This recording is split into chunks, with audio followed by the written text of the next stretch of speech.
Gandang hapon sa inyo mga minamahal kong followers.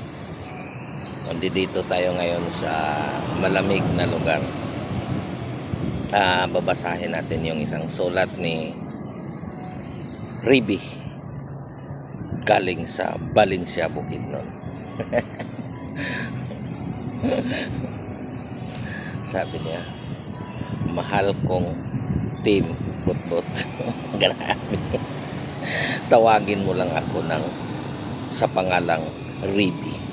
Wow!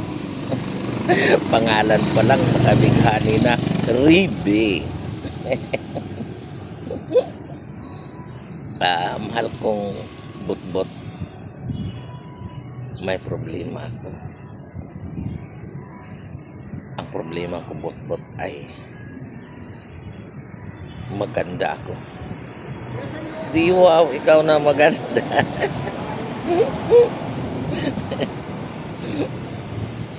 Maganda ako, Butbut, pero wala akong diwa. Di wow, sa ganda mo, wala kang diwa. Siguro, ano ka, mataray ka at saka mapili ka sa lalaki kasi wala kang diwa.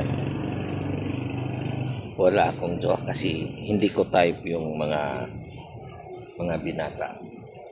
Ang gusto ko yung may asawa.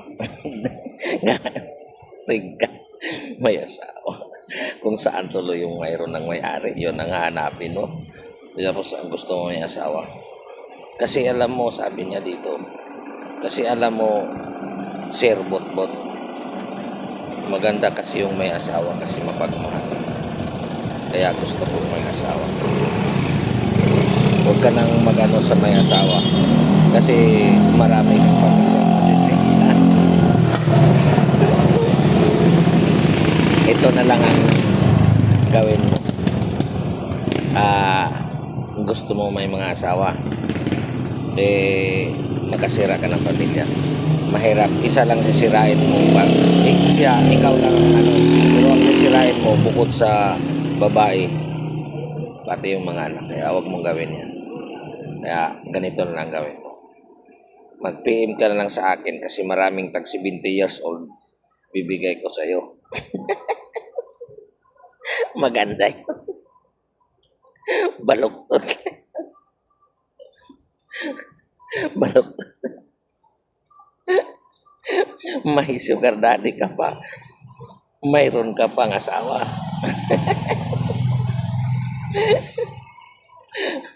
May unan ka pa. Ganito lang, mag-PM ka kasi ibigay ko sa iyo mga senior. Huwag yung may asawa kayo, kawawa yung pamilya, no? Bye-bye.